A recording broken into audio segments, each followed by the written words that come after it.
Ang botong guys. Oh. Ako nagkuha ani guys. Fresh from farm.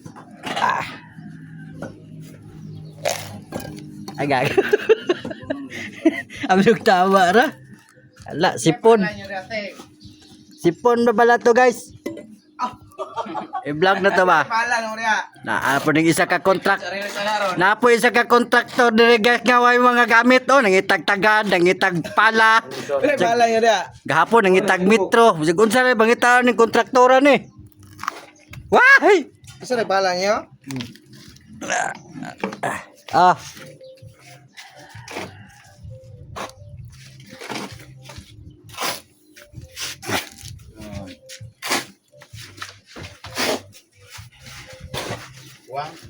Uwang lang. Agad pala ang kamera.